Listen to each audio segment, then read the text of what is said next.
দার্জিলিং এর ভোট, তারপরে 7ই মে আমাদের এখানে ভোট। এই নির্বাচনে আমি মনে করি মালদা জেলাতে লড়াই কার সঙ্গে হচ্ছে? ভারতীয় জনতা পার্টির সঙ্গে পুলিশের লড়াই হচ্ছে, বিশেষ করে উত্তর মালদাতে।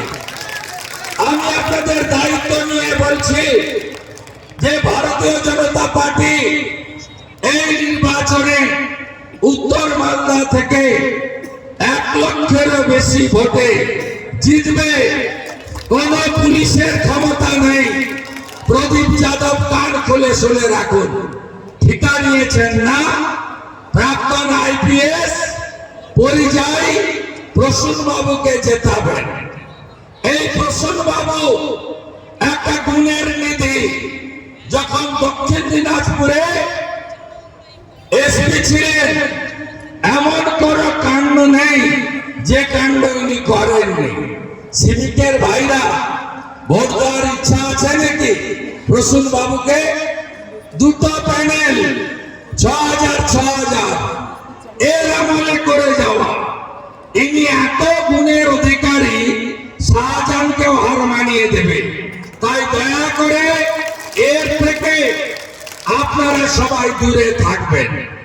আমি আপনাদের কাছে বলি, এখানে দ্বিতীয় এবং তৃতীয় লড়াই চলছে। কে দ্বিতীয় হবে তার লড়াই। 1 নম্বরে কোনো লড়াই নেই।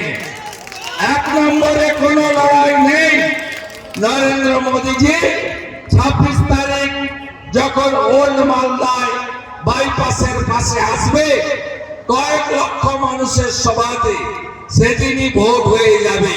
নিশ্চিত থাকুন, মোদী হ্যাঁ তো মুমকিন হ্যাঁ, আপনাদের কোনো সমস্যা হবে না। তাই আমার বক্তব্য, এই নির্বাচন দেশের নির্বাচন। শক্তিশালী প্রধানমন্ত্রীর হাতে আমরা দেশ রাখতে চাই। আমরা চাই নরেন্দ্র মোদীজি তৃতীয়বারের জন্য প্রধানমন্ত্রী হোক। আর এটা করতে গেলে যে স্লোগান আপনারা তুলেছেন, আসমুদ্র হিমাচল